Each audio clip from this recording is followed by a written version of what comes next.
I speak to you for the first time as Prime Minister in a solemn hour for the life of our country, of our empire, of our allies, and above all, of the cause of freedom.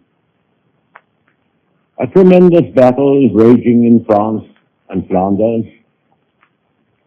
The Germans, by a remarkable combination of air bombing and heavily armored tanks, have broken through the French defenses north of the Maginot Line, and strong columns of their armored vehicles are ravaging the open country, which for the first day or two was without defenders.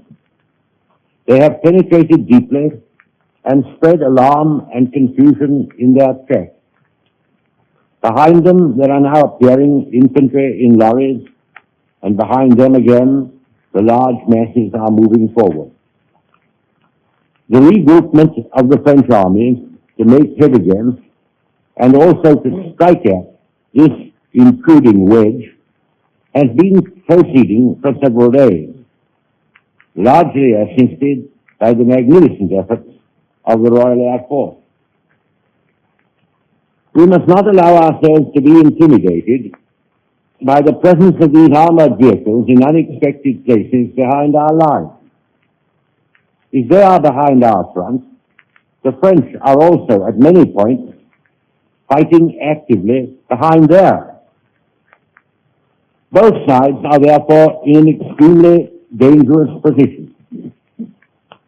And if the French army and our own army are well handled, as I believe they will be, if the French retain that genius for recovery and counterattack for which they have so long been famous, and if the British Army shows the dogged endurance and solid fighting power of which there have been so many examples in the past, then a sudden transformation of the scene might spring into being.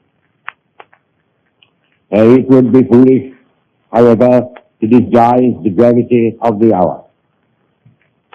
It would be still more foolish to lose heart and courage, or to suppose that well-trained, well-equipped armies, numbering 3 or 4 millions of men, can be overcome in the space of a few weeks or even months by a swoop or raid of mechanized vehicles, however formidable.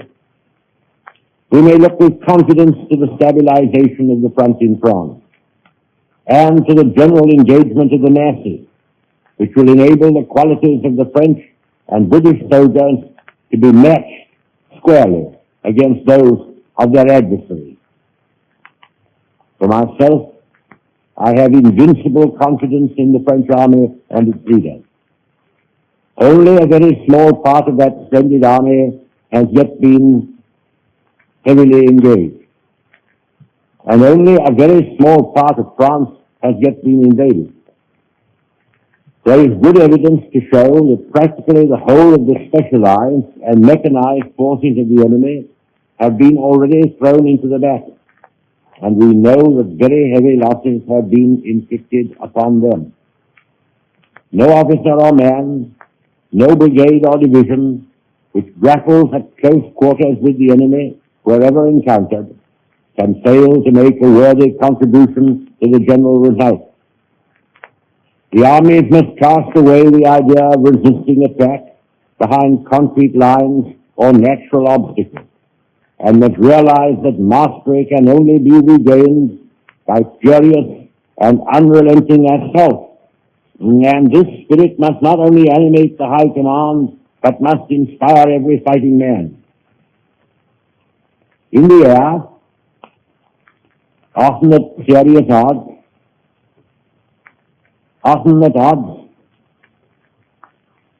hitherto thought overwhelming, we have been clawing down 3 or 4 to 1 of our enemies. And the relative balance of the British and German air forces is now considerably more favorable to us than at the beginning of the battle. In cutting down the German bombers, we are fighting our own battle, as well as that of France. My confidence in our ability to fight it out to the finish with the German Air Force has been strengthened by the fierce encounters which have taken place and are taking place. At the same time, our heavy bombers are striking nightly at the taproot of German mechanized power and have already inflicted serious damage upon the oil refineries on which the Nazi effort to dominate the world directed their pen. We must expect that as soon as stability is reached on the Western Front, the bulk of that hideous apparatus of aggression, which dashed Holland into ruin and slavery in a few days, will be turned upon us. I'm sure I speak for all when I say we are ready to face it, to endure it, and to retaliate against it to any extent that the unwritten laws of war permit. There will be many men and many women in this island who, when the ordeal comes upon them, their stomach will feel comfort and even a pride that they are sharing the perils of our lads at the front, soldiers, sailors, and airmen, God bless them, and are drawing away for them a part at least of the onslaught they have to bear. Is not this the appointed time for all to make the utmost exertions in their power? If the battle is to be won, we must provide our men with ever-increasing quantities of the weapons and ammunition they need. We must have, and have quickly, more aeroplanes, more tanks, more shells, more guns. There is imperious need for these vital munitions. They increase our strength against the powerfully armed enemy. They replace the wastage of the obstinate struggle, and the knowledge that wastage will speedily be replaced enables us to draw more readily upon our reserves and throw them in now that everything counts so much. Our task is not only to win the battle, but to win the war. After this battle in France abates its force, there will come the battle for our island. For all that Britain is, and all that Britain needs, that will be the struggle. In that supreme emergency, we shall not hesitate to take every step, even the most drastic, to call forth from our people the last ounce and the last inch of effort of which they are capable. The interests of property, the hours of labor, are nothing compared to the struggle for life and honor, for right and freedom, to which we have vowed ourselves. I have received from the chiefs of the French Republic, and in particular from its indomitable Prime Minister, Monsieur Reynaud, the most sacred pledges that whatever happens, they will fight to the end, be it bitter or be it glorious. Nay, if we fight to the end, it can only be glorious. Having received His Majesty's commission, I have formed an administration of men and women of every party and of almost every point of view. We have differed and quarreled in the past, but now one bond unites us all, to wage war until victory is won, and never to surrender ourselves to servitude and shame, whatever the cost and the agony may be. If this is one of the most awe-striking periods in the long history of France and Britain, it is also, beyond doubt, the most sublime. Side by side, unaided except by their kith and kin in the great dominions and by the wide empires which rest beneath their shield, side by side the British and French peoples have advanced to rescue not only Europe but mankind from the foulest and most soul-destroying tyranny which has ever darkened and stained the pages of history.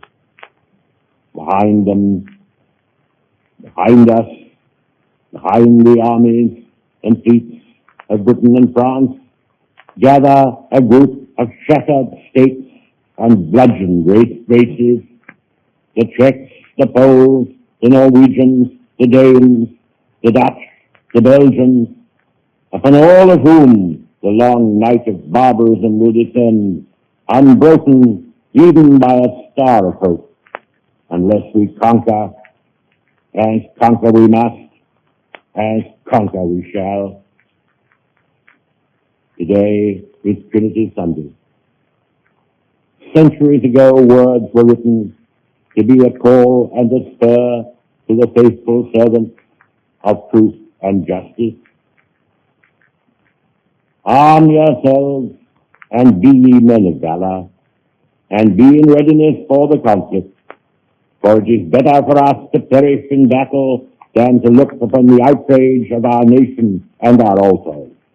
As the will of God is in heaven, even so let him do. Let him do.